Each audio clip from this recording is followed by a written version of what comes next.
Maligayang araw ng Sabat. Una sa lahat sa ating dakilang manlalalang ang ating Panginoong Diyos na siyang Panginoon ng Sabat. Mga kapatid, tunay na napakabuti ng ating Panginoon na sa kabila ng mga pangyayaring nagaganap sa ating kapaligiran at sa buong mundo, ay narito ay may kalayaan pa rin tayong sumamba sa ating dakilang manlalalang na walang iba kundi ang ating Panginoong Diyos. Happy Sabat, mga kapatid.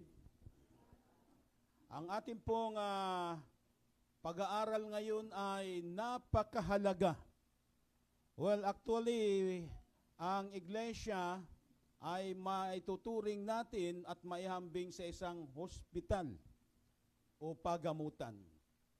Kung paano ang sanlibutan ay puno ng mga karamdaman o mga kasakit at iba't ibang uri ng karamdaman, gayon din naman ang bayan ng Diyos mayroong mga karamdamang espiritual na nangangailangan ng kagyat na kagamutan.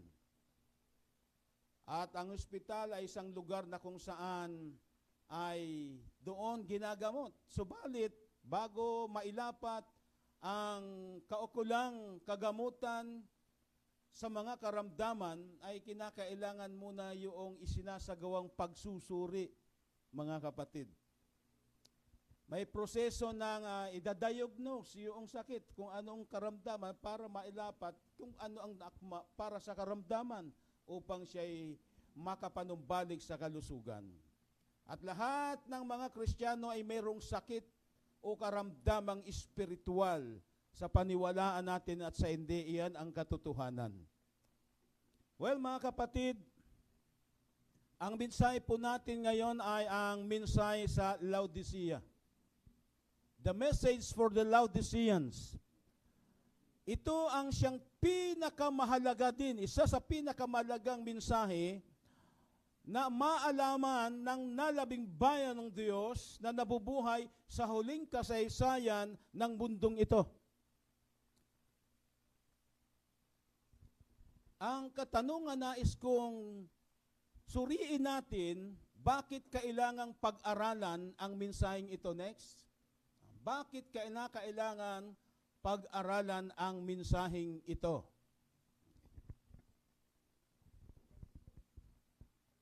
Mga kapatid, pakilagay lang sa screen, sundan lang po ako sa aking mga sinasabi. Bakit kailangang pag-aralan ang mensahe patungkol sa Laodicea? Mga kapatid,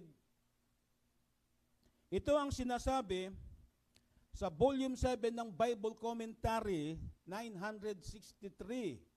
Yaman din lamang nasusulat sa Biblia, 2 Timoteo Kapitulo 3, talatay 16, lahat ng kasulatan na kinasiya ng Diyos ay mapapakinabangan sa pagtuturo, sa pagsansala, sa pagsaway, sa ikatututo ng nasa katwiran upang ang mga tao ng Diyos ay maging sakdal, tinuro ang lubos sa lahat ng gawang mabuti. Ang binasa kanina, ako'y nakatayo at tumutok-tok. Kung sino man magbukas, papasok ang ating Panginoon ang tinutukoy. At iyon ay mensahe kasama sa mensahe sa Laodicean. Well, ang mensahe sa Laodicea ay dapat ihayag na may lakas o kapangyarihan dahil sa ngayon ito lubos na nararapat. Bakit? Ngayon kaysa noon ay nakikita ang alin? Ang pagmamalaki o pride. Pagtataas sa sarili o kaya self-exaltation. Dubling pakikitungo o double dealing. Pagpapaimbabaw o hypocrisy. At lalo't higit ang mga panlilinlang o deceptions na naglipana sa iba't ibang panig ng mga iglesia sa buong mundo. At sa lahat ng lugar. So kinakailangang ang mensaheng ito ay maalaman ng pangkalahatan. Tandaan po natin, mayroong sinasabi sa manuscript 156, 1898, masakit man tanggapin, pero iyon ang katotohanan. Ang iglesyang nasa kalagayang Laodicea, ang presensya ng Diyos ay wala sa kalagitnaan nila. Kaya nga, kumakatok ang Panginoon eh. Meron ba namang kumakatok na nasa loob? Nasa labas. At iyan ang ating aalamin, mga kapatid. Ano po ang sabi pa? Ano abang ang layunin at kahalagan ng mensaheng ito sa atin? Bakit kinakailangan maalaman, maunawaan ng bawat isa sa atin ang mensaheng ito, mga kapatid? Ito ang sinasabi sa patotoo. Ito'y plinano para hikayatin ang mga tao ng Diyos upang tuklasin sa kanila ang kanilang mga pagtalikod. Na kung papaanong ang sinangyari sa sinaunang Israel, yun din ang nangyayari sa modern Israel. The history repeat itself. The history of their ancient Israel repeated in the modern Israel. Di ba nung nakaraang Sabado, pinalakay yung pagtalikod na nangyari ng sinaunang Israel?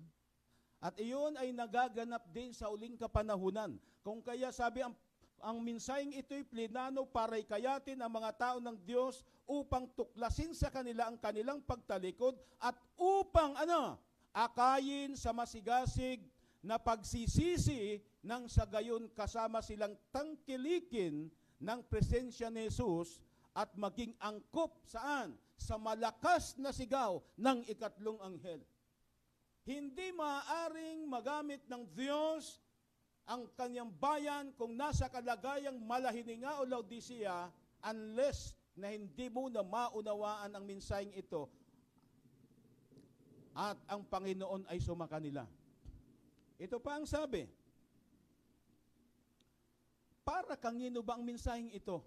Well, alam naman natin, nasusulat, Selected Messages, Volume 2, 66. Ang mensahe para sa mga Laodicea ay angkop para sa mga Seventh-day Adventist.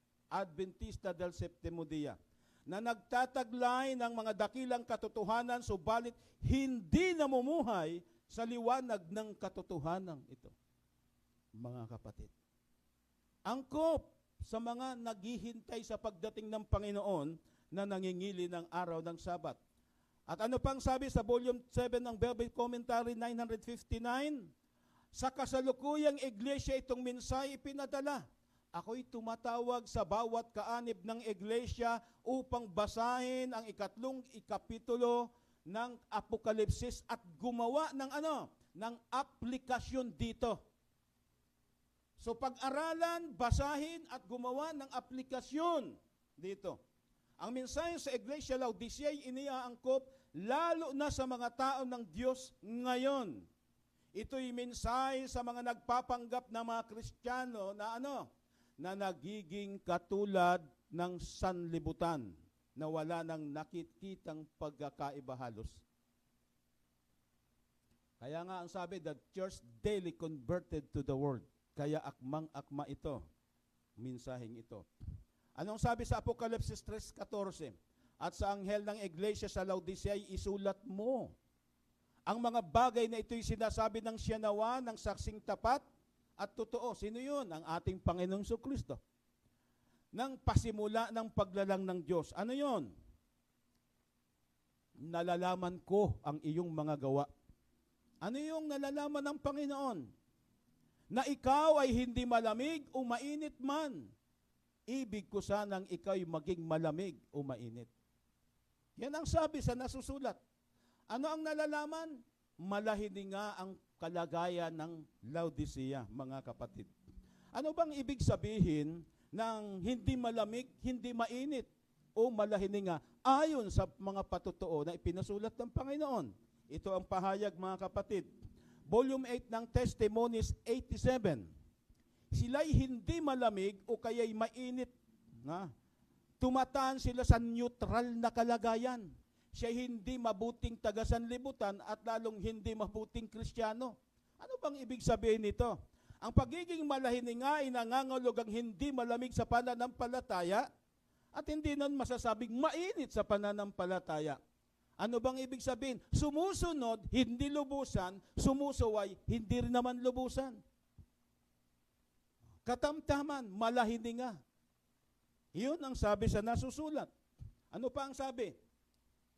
Volume 9 ng Testimonies, page 26. Datapat hindi kailangan ang mga malahininga. Dahil sa pagiging kalagayan, kondisyon ng malahininga, magiging malahininga, Hindi sumusunod ng lubusan, hindi naman sumusuway ng lubusan. Ay di, nasa gitna, katamtaman. Hindi mo masasabing masama, hindi mo naman masasabing mabuting mabuti. Pero ang magagamit ba ng Panginoon? Sabi, datapwat hindi kailangan ang mga malahininga sa paglilingkod sa mga tao. Bakit? Sapagkat ang ganoong mga tayo hindi magagamit ni Kristo. Iyan ang katotohanan, masakit man tanggapin, yan ang realidad na ayon sa nasusulat, ayon sa nakikita ng Panginoon, sa kalagayan ng nabubuhay na nalabing iglesia sa uling kapanahunan, na nasa kondisyong malahininga, mga kapatid. So, sinusuri muna kung ano ang kalagayan ng nalabing bayan ng Diyos bago gamitin sa uling araw, malahininga. Tuloy po tayo. Ano pa ang sabi? Sapagkat sinasabi mo ako'y mayaman, nagkamit ng kayamanan, at hindi na ako nangangailangan ng anuman. At hindi mo nalalaman ikaw ay aba, maralita, duka at bulag at tubad. Iyon ang kalagayan, itong kalagayan ng nalabing bayan ng Diyos sa kabuuhan, mga kapatid. Ano bang ibig sabihin ng mga pananalitang ito, mga kapatid? Nasabing ako'y mayaman, nagkamit ng kayamanan. Nasusulat sa patotoo. Naniniwala sa kanilang sarili na mayaman sa espiritual na kaalaman. Ibig sabihin, laging nag-aaral. Maraming mga natututunan, mga kapatid. Maraming nalalaman. Ano pa? Nang hahawak sa kanilang alinlangan at kanilang minamahal na kasalanan o may mga darling sins.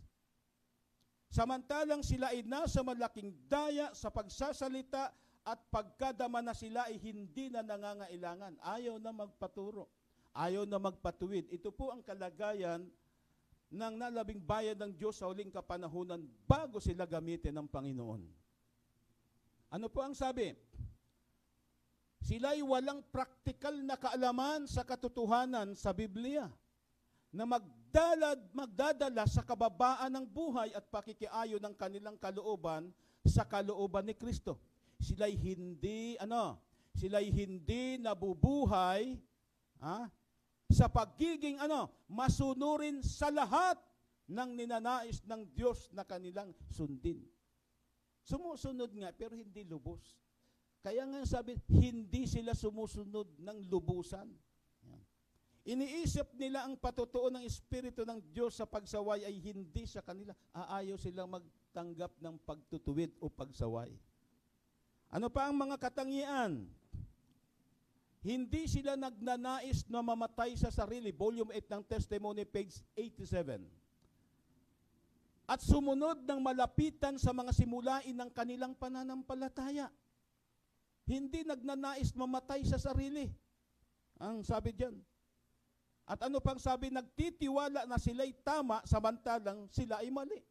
Buong akala na tama ng kanilang mga pangunawa, kaya nagkakaroon ng kaguluhan, iba't ibang kanilang mga interpretation. At bawat isa, nag-iisip na tama sila.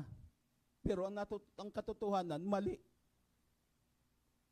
Ano pa? Maraming Laodicea na namumuhay sa espiritual na pagkadaya sa sarili. Bakit?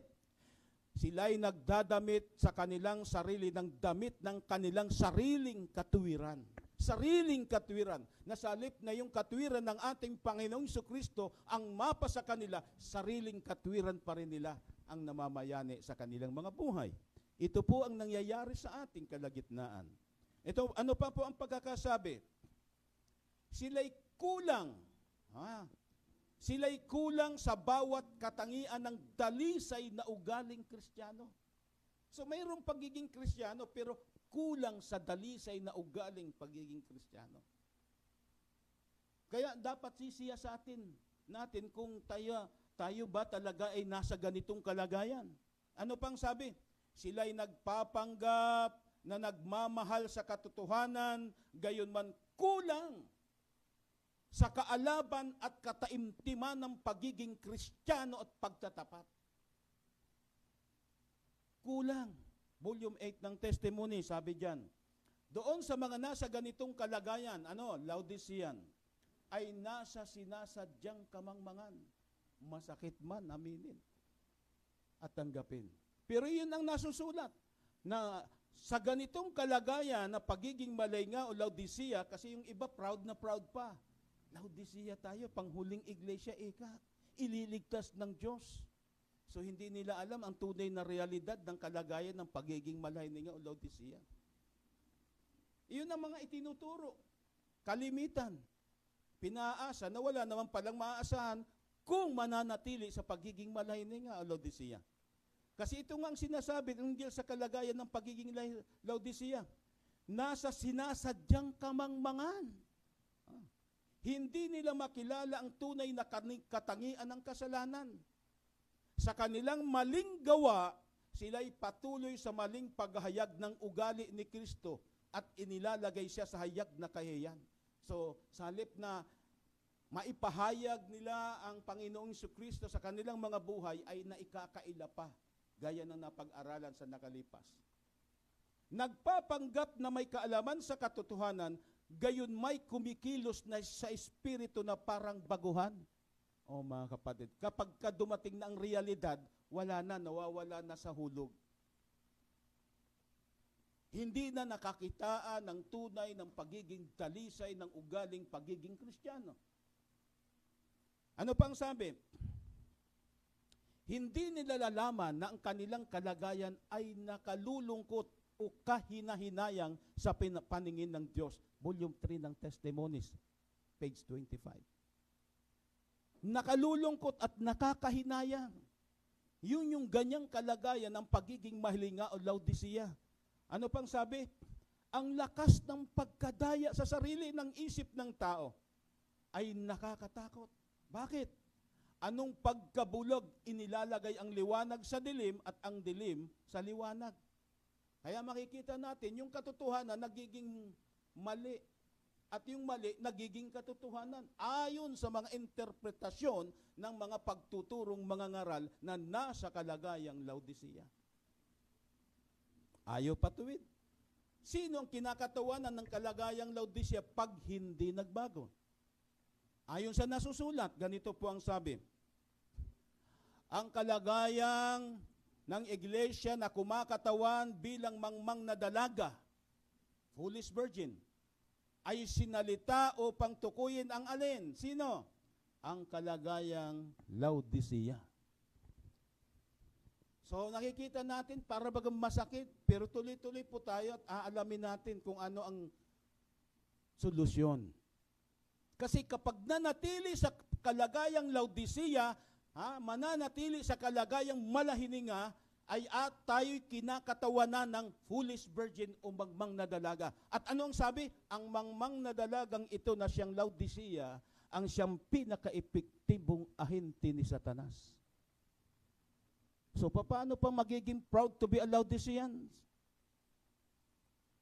Kung tayo naman ay magiging agent of Satan at kinakatawanan ng salip na yung matalinong dalaga, wise virgin, ay yung mangmang na dalaga pala. So bakit hindi na ituturo ang katotohanan ito sa kabuuan ng iglesia at pinaasa pa na ang Laodicean condition ang siyang ililigtas ng Diyos? Mga kapatid.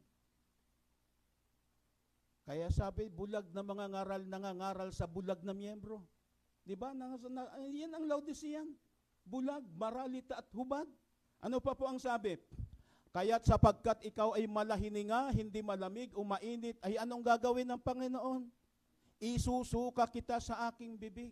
Ang tanong, anong kaulugan ng pagsuka? Ang pagsasalarawan ng pagsuka sa kanyang bibig ay nangangahulugan na ano? Ito ang sabi, hindi niya matatanggap ang iyong panalangin o ang iyong paghayag ng pag-ibig sa Diyos. Hindi matatanggap yung panalangin, pati yung pagpapahayag ng pag-ibig natin sa Diyos. Ano pa ang sabi? Hindi niya masasang-ayunan ang pagtuturo mo ng kanyang salita o ng iyong espiritual na gawain sa anuman. Kahit anong sipag at anong aktibo sa larangan ng gawain ng Panginoon, hindi matatanggap ng Diyos unless na makawala tayo sa pagiging kalagayan, kondisyon ng Laodicea. Yan ang realidad, nasusulat. Hindi ko po imbento ito. Ito'y nasusulat ayon sa sabi ng Panginoon. Ano pa? Pangatlo, hindi niya maihahayag ang iyong pagsasanay sa reliyon na kasama ng kailingang ibigay sa iyo ang biyaya.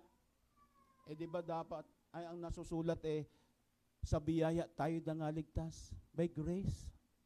Pero paano tatanggapin yung grace o biyaya kung nasa kalagayang Laodicea? Sapagkat kapag ka nanatili sa kalagayang Laodicea, hindi natin kailanman matatanggap ang biyayang ito ng kaligtasan. Ayon sa Testimony for the Church, Volume 6, page 408. Ito ba ay naituturo? Ano ang kadahilanan ng pagiging maralita, dukha, hubad at pagkabulag ng Laodicea? Anong dahilan? Bakit nasumpungan ang bayan ng Diyos bago mag-close of probation o bago ihayag ang malakas na sigaw ng ikatlong anghel? Bakit? Anong dahilan ng pagiging maralita, dukha, hubad at pagkabulag ng Laodicea? Ito ang nasusulat. Ipinakita sa akin ang pinakamalaking dahilan kung bakit ang mga tao ng Diyos ay natagpuan ngayon sa ganitong kalagayan ng espiritual na pagkabulag ay bakit? Dahil sa hindi sila tumatanggap ng pagtutuwid. Hindi tumatanggap ng pagtutuwid. Marami ang niwawalang bahala, ang mga pagsaway at mga babalang ibinibigay sa kanila. Kaya mahirap kapag hindi tayo naging teachable spirit and humble spirit. At kapag sinasaway at may mga paalala, patuloy pa rin tayo sa ginagawang hindi naman ayon sa sinasabi ng Panginoon. Ayaw magpatuwid. So nagiging Laodicea, bulag, maralita, hubad. Ano pa ang sabi? Ito na ngayon. Solusyon. Pasok na tayo sa solusyon. Yayaman din lamang na diagnose na tayo yung kalagayan natin, miserable. Mayroon bang pag-asa ang kalagayang Laodicea? Tingnan natin. Mayroong pag-asa ang ating iglesia. Mayroong pag-asa. Praise God. Kung kanilang papansinin ang mensahe sa Laodicea. So mayroong pag-asa tayo. Kung iyon ay sa kondisyon kung papansinin natin ang mensahe sa Laodicea. Kaya napakalagang pag-aralan at maunawaan natin kung ano yung mensahe ng Panginoon sa mga Laodicea. Kasi dito nakasalala yung pag-asa natin. Ang payo ng tapat na saksi ay hindi kumakatawan doon sa malahiningan na walang pag-asa ang kalagayan. Mayroon din palang Laodicea nang wala na talagang pag-asa Pero meron namang Laodicea na may pag-asa pa. Iyon ay kung papansinin nila yung mensahe ng Laodicea. Sa makatuwid, yung wala ng pag-asa, yung aayaw pumansin sa mensahe, mga kapatid. Pero kapag pinansin natin, inunawa natin, tinanggap natin yung mensahe ng Panginoon sa Laodicea, may pag-asa tayo.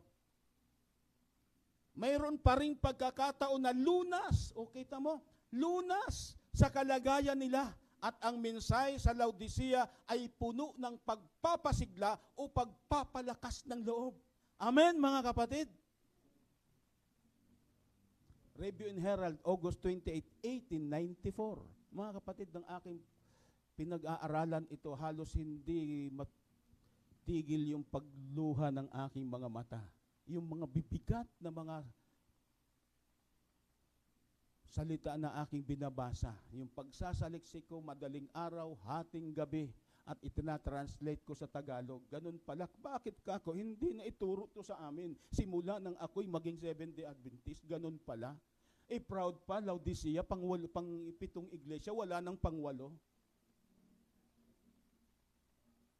Ito ang sabi, ang patutuong ito, volume 3 ng Testimonies 259, pagka tinanggap, ay ano mangyayari? Ay makapagpapagising at mag-aakay sa pagbababa sa sarili at pagpapahayag ng mga kasalanan. Ngayon, kapag tinanggap natin yung mensahe, anong mangyayari? Pag tinanggap ito, mag-aakay sa pagbababa sa sarili at pagpapahayag ng mga kasalanan. Lalo tayong magpapakumbaba. Lalong ihahayag natin yung ating mga kamalian, mga kapatid. sapagkat kapag hindi ito nangyari, wala tayong maaasahan. Kaya napakalagang maunawaan ito ng bawat isa. Ano ba talaga ang lunas sa mga Laodicean? Ito ang sabi. Ayon sa banal na kasulatan, Apokalipsis 3:18, ipinapayo ko sa iyo na ikaw ay bumili sa akin ng gintong dinalisay ng apoy upang ikaw ay yumaman at maputing damit upang iyong maisuot at upang huwag mahayag ang iyong kahihiyang kahubaran at ng pampahid sa mata na ipahid sa iyong mga mata upang ikaw ay makakita. Ipinapayo. Kaya napakalaga yung payo ng Panginoon. Huwag natin i-ignorin yung payo ng Panginoon upang hindi tayo maging kawalang pag-asa. Kaya nga ito yun. Sumunod, pakinggan, tanggapin yung payo ng Panginoon. Ang payo ng Panginoon, bumili. Ito mga kapatid, ano ang kulugan kasi ng gintong dinalisay ng Diyos? Gintong dinalisay sa apoy, na nais ng Diyos na bilihin natin. At maputing damit, pampahid sa mata para kailangan mabuksan yung ating isipan. Yung pagkabulag, maalis. Anong kahulugan nito? Anong nasusulat? Itong sabi. Yung gintong dinalisay sa apoy na nais ng Diyos na bilhin natin ito. Ang ginto na nais ni Jesus na bilhin natin sa Kanya ay ginto na sinupok sa apoy. Ito ay ang ginto ng pananampalataya at pag-ibig na walang halo at pagkadungis nito. Ano po yun? Pananampalataya. Ito yung tinutukoy sa Apokalipsis 14:12 na pananampalataya ni Jesus. Yun yung pananampalatayang nagligtas.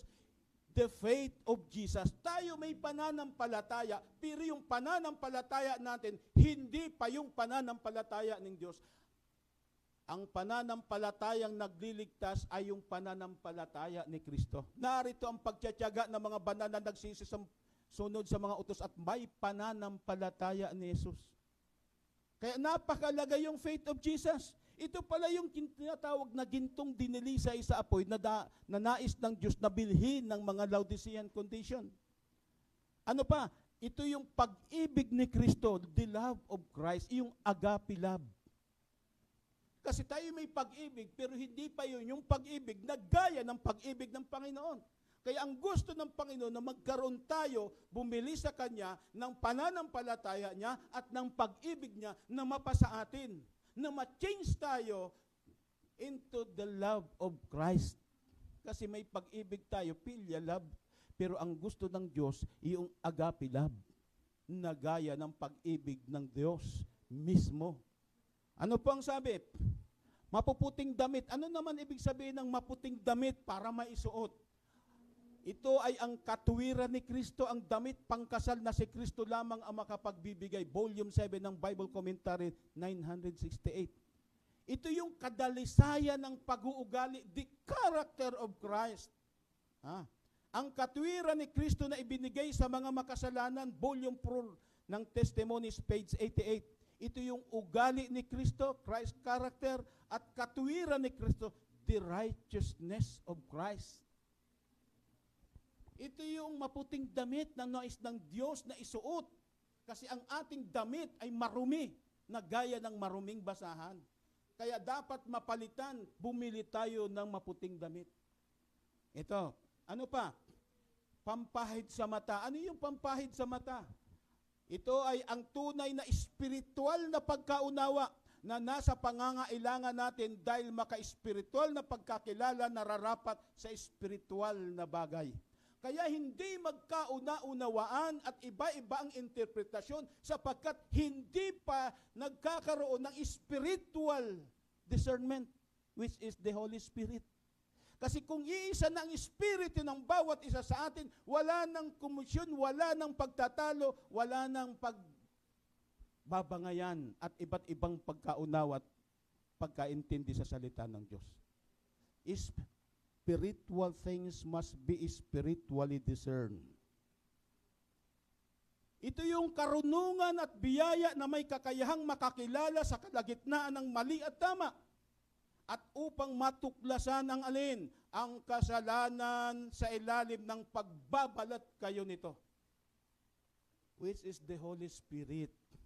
Kaya nga sabi ng Panginoon, magkaroon kayo ng pag-iisip na gaya ng pag-iisip ni Kristo. Ito ang nais ng Panginoon, mga kapatid eh. Kaya nakikita mo sa kalagitnaan ng iglesia, mayroong iba't ibang pananaw, iba't ibang opinion, iba't ibang interpretasyon. Bakit iba't iba? Hindi ba dapat iisa na lang, maliwanag ang katotohanan, hindi pa nakakabili ng pampahid sa mata? Yun ang katotohanan. Ang tanong ito, mga kapatid, sa papaanong paraan makabibili ang Laodicea? Ano ang mga kondisyon? Kaya marami akong mga tinanong, mismo mga pastor at iba, papaano po baga makabili? At bakit hindi pa nakakabili? Walang maibigay na konkretong katibayan kung papaano. Kako ang hinihingi ko, pastor, o ang hinihingi ko, Brad, ano ba ang dapat gawin para makabili na? Bakit nagkakaganito? Pahuling kapanahunan na, sasara na ang pinto ng awa. Darating na ang Panginoon, wala pa tayong pag-ibig na gaya ng pag-ibig ni Kristo. Darating na ang Panginoon, ang ugali natin, hindi pa rin ugali ng Panginoon sa Kristo. Hindi pa tayo nakabibili. Darating ang panahon, ang isipan natin at ang ating pangunawa, hindi pa gaya ng isipan at pagkaunawa ng Panginoon sa Kristo. Sa makatuwid, hindi pa tayo nakabibili. At papaano ba bibili? Nandito na tayo sa pinaka-climax ng solusyon. Papaano ang paraan makabibili ang Laodicea? Well, mga kapatid, nasusulat lahat ng mga promises, lahat ng pakikitungo ng Diyos nakasali, conditional. Sa kondisyon yan. All promises and threatenings of God always conditional.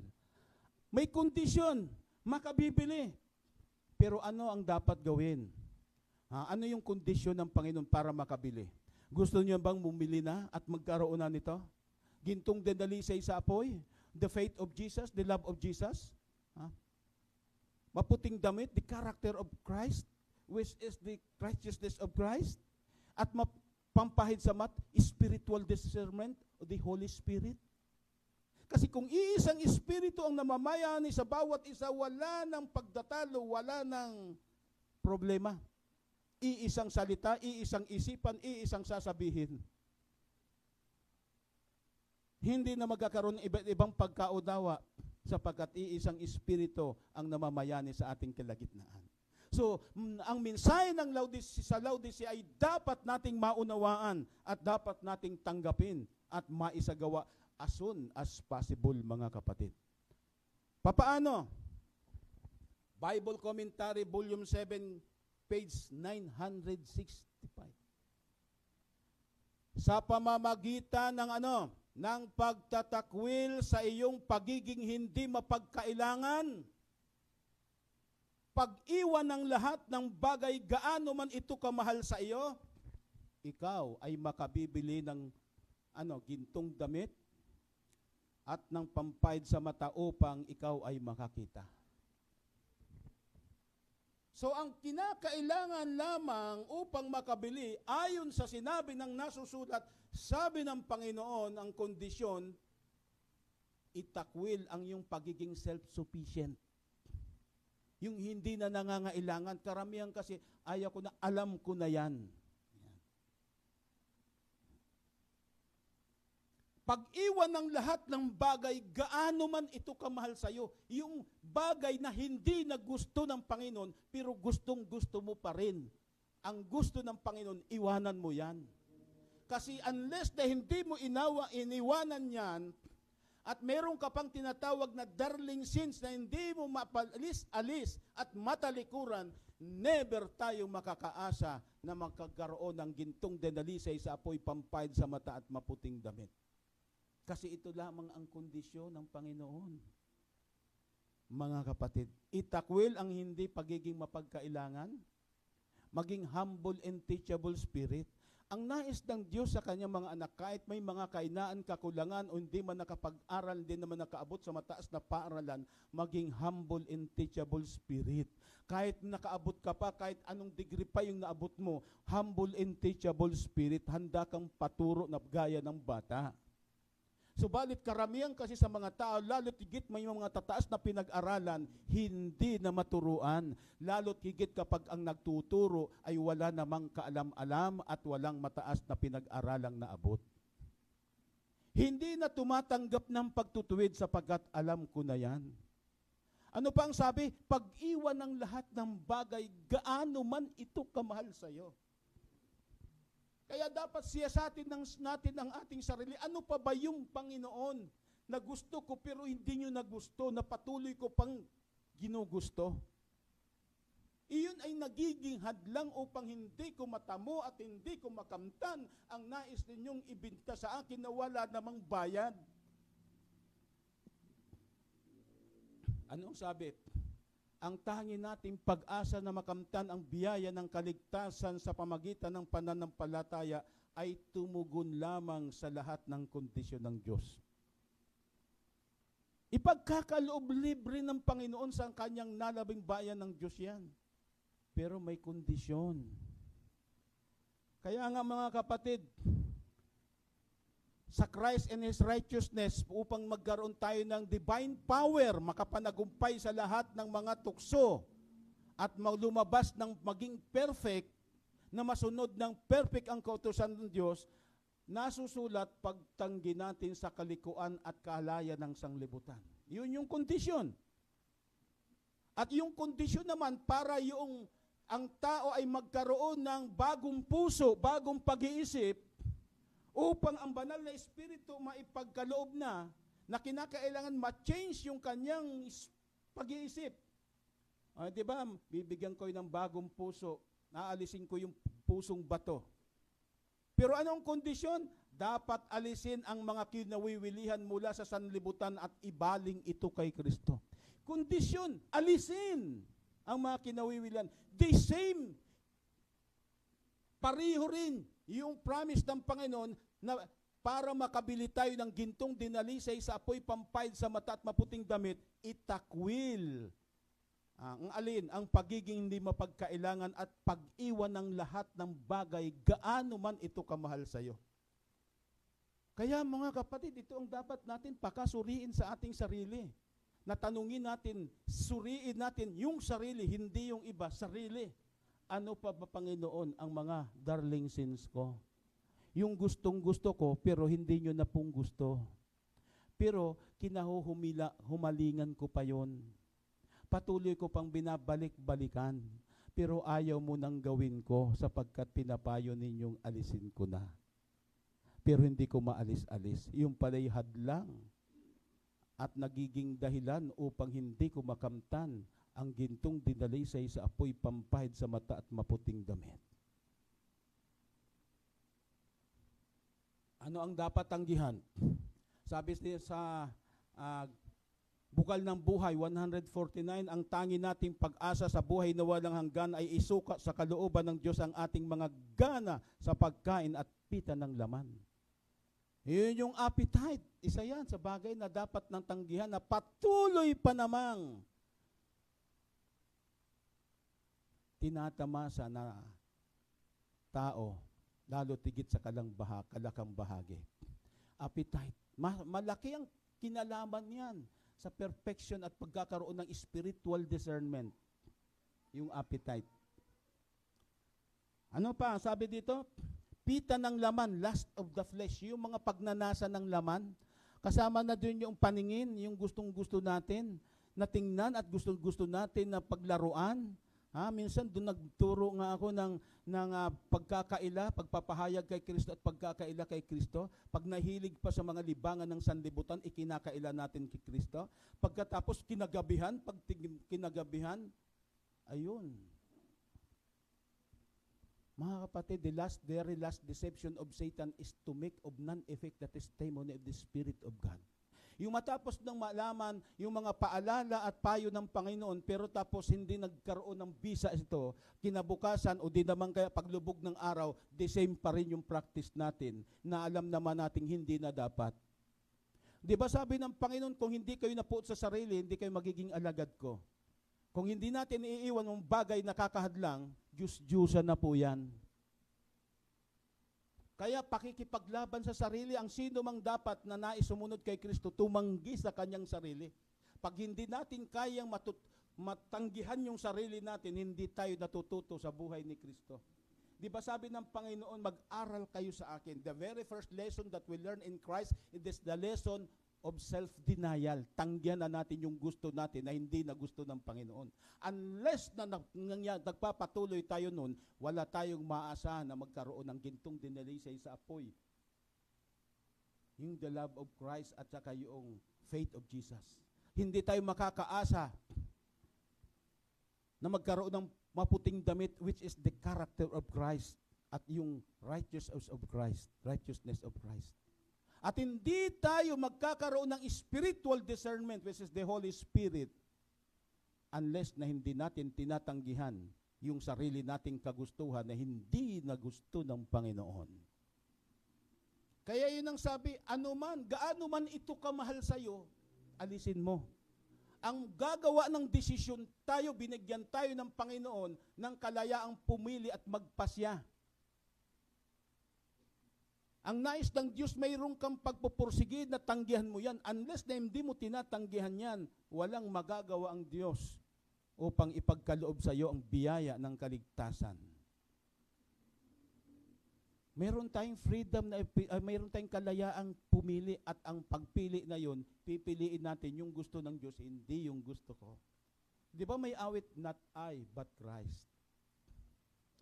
Ano pa? Pag-ibig sa sariling opinyon para sa akin. Alam mo, para sa akin, ang nauunawaan ko dyan, nauunawaan mo. Ano naman yung nauunawaan? Yung pangunawa ng Panginoon. Kinakailangan, ang pangunawa natin, huwag tataas dun sa pangunawa ng Diyos.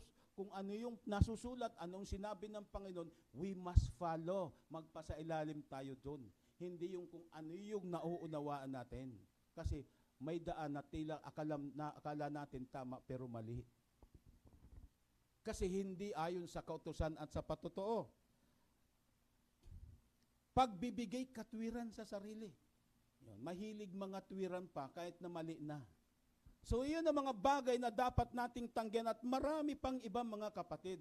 Kaya nga sabi dito sa Apocalypse 3:19, ang lahat kong iniibig ay aking sinasaway. Kaya mahirap na sinaway tayo sa pamagitan ng salita o ng mga lingkod ng Diyos na kanyang isinusugo, magpasaway. Kasi kapag tayo ayaw magpasaway, ang madalas masaway ay nagpapatigas ng liig, biglang mababali at walang kagamutan ayon sa kalat ng kawikaan. Yan ang problema kapag dumantong doon. Kaya ano ang pakiusap ng tapat na saksi? Narito ako'y nakatayo sa pintuan at tumutuktok. Kung ang sino man ay duminig ng aking tinig at magbukas ng pinto, ako'y papasok sa kanya, hahapong kasalan niya at siya'y kasalo ko. So ang Panginoon ay kumakatok. Kaya nga wala sa kalagitnaan, nasa labas. Kumakatok sa pinto ng ating mga puso o pag-iisip.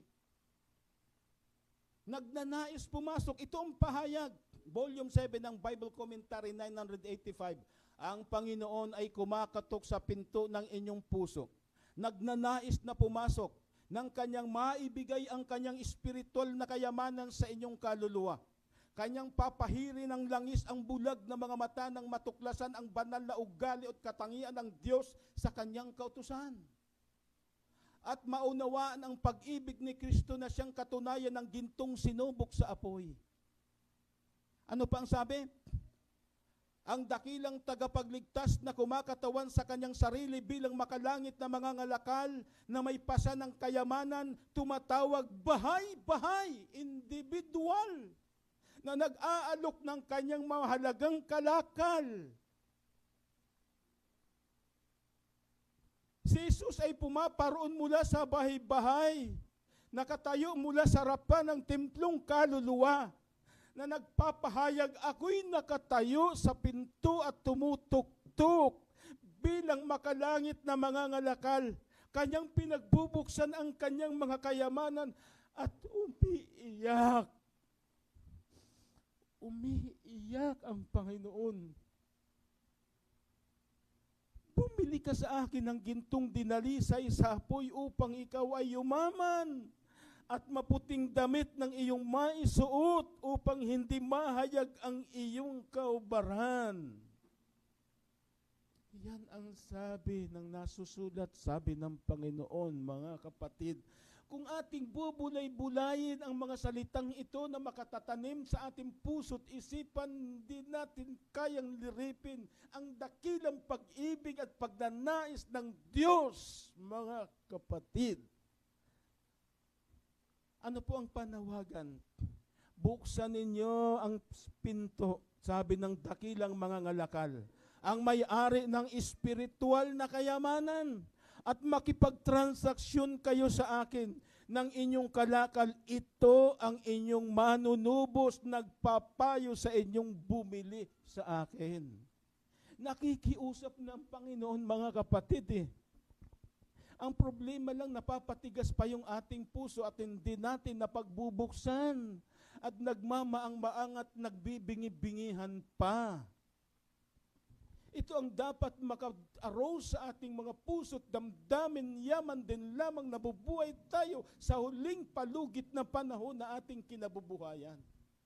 Na madama natin ang higit nating pangangailangan na dapat tanggapin ang mensaheng ito at sundin at isakabuhayan. Ako'y nakatayo sa pinto at kumakatok. Buksan ninyo ang pinto. Buksan, nakikiusap ang Panginoon. Ang tanong, sa papaanong paraan kumakatok sa ating mga puso o pag-iisip ang Panginoon? Sa papaanong paraan? Nasusulat, Review and Herald, November 2, 1886, isinulat. At Bible Commentary, Volume 7, 967. Ito, sa ganitong kaparaanan kumakatok ang Panginoon at kadalasan hindi binubuksan. Anong sabi? Sa bawat babala, pagsansala, pagsaway mula sa salita ng Diyos, mula sa Biblia na ating binabasa.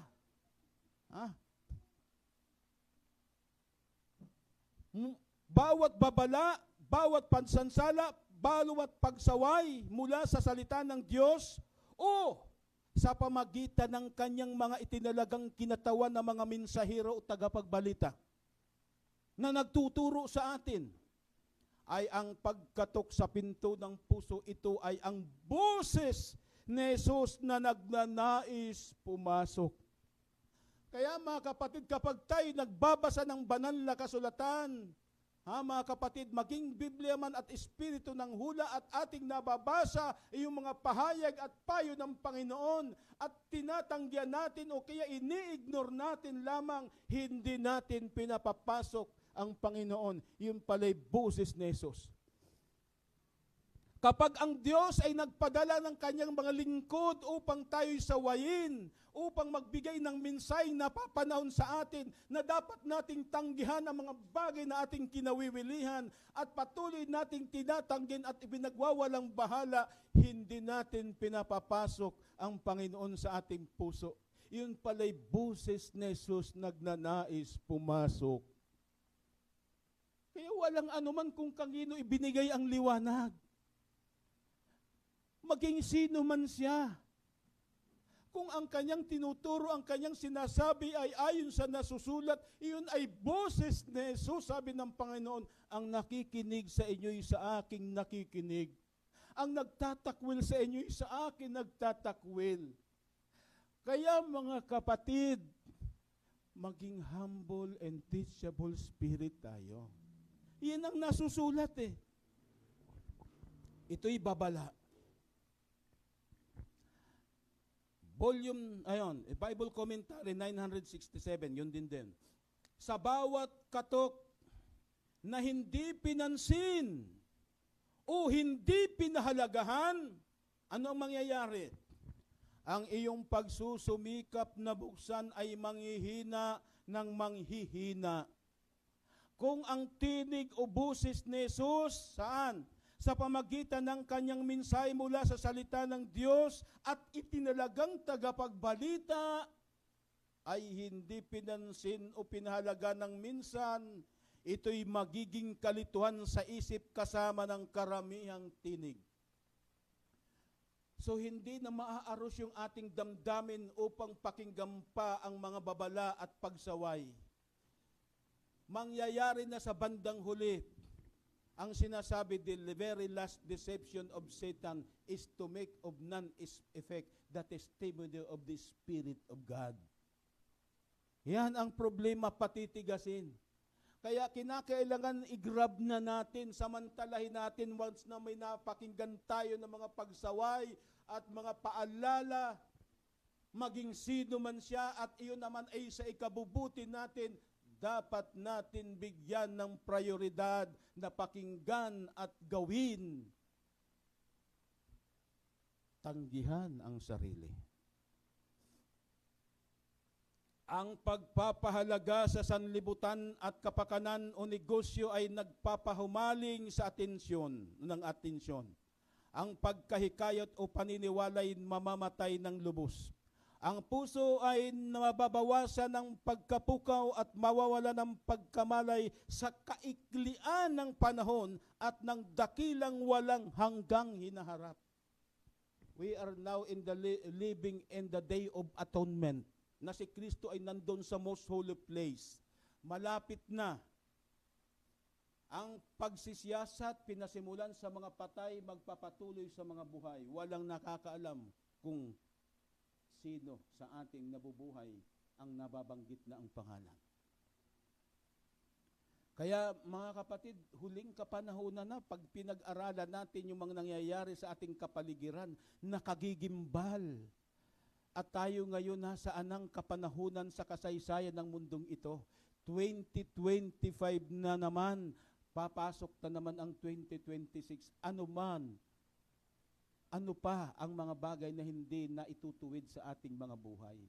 Nakabili na ba tayo ng gintong dinalisay sa apoy pampaid sa mata at maputing damit?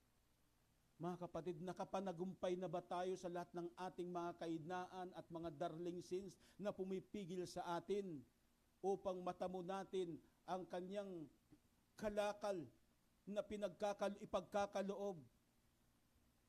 Ang sabi dito, ang magtagumpay ay aking pagkakalubang umupong kasama ko sa aking luklukan, gaya ko naman na nagtagumpay at umupong kasama ng aking ama sa kanyang luklukan. Ang may pakinig ay makinig sa sinasabi ng Espiritu sa mga iglesia. Ito ang nais kong iwanan sa inyo. Kayo individual, tayo individual ang makasasagot. The choice is us, yours. Magagawa ba nating sundin ang mga kondisyong ibinigay ng Diyos?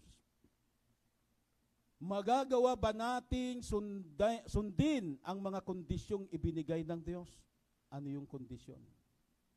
Alisin lahat ng kinawiwilihan na sa sanlibutan. Gaano man ito kamahal sa atin. Itakwil ang yung pagiging hindi mapagkailangan. Mga kapatid, pagpalain tayo ng Panginoon at ibibigay ko sa susunod yung mga clipping, yung pulyeto tungkol dito para ma-review ninyo. At hari manawari ang biyaya ng langit sumainyo, sumaating lahat, ngayon, magpakailanman.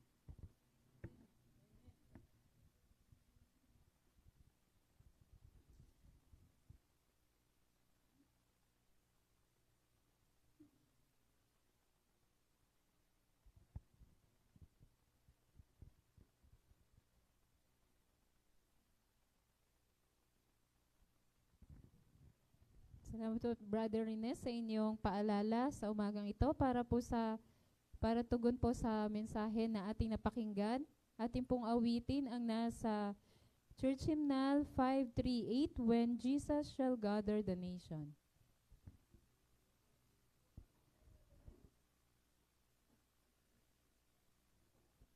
Nanyayan po ang lahat na tumayo.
luhod.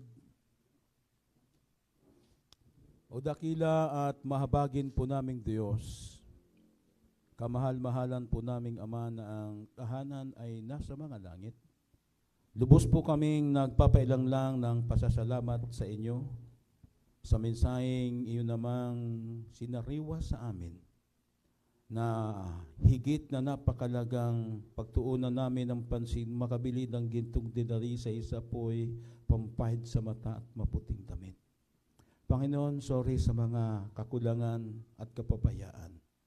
Mangyari po nawa na matanggihan namin ang lahat ng aming kagustuhan na hindi na po ninyo gusto. Na matigil namin ang aming sarili sa pagiging hindi mapagkailangan. Itakwil na po namin ito sa lalo't madaling panahon. Maging humble and teachable spirit po nawa kami. Kaya amin pong kahilingan, likhaan po na niyo kami ng malinis na puso. Magbago nawa kayo ng matuwid na espiritu sa loob namin. Pagpalain po ninyo ang inyong iglesia. Ingatan, patuloy na palalahanan at babalaan sa kapanganiban sa buhay na ito. Marami pong salamat sa iyong kabutihan, O Ama. Ang lahat pong ito ay aming dalangin sa pamagitan ng aming dakilang manunubos at tagapamagitan na walang iba kundi ang aming Panginoong Jesucristo. Amen.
Sabat po sa inyong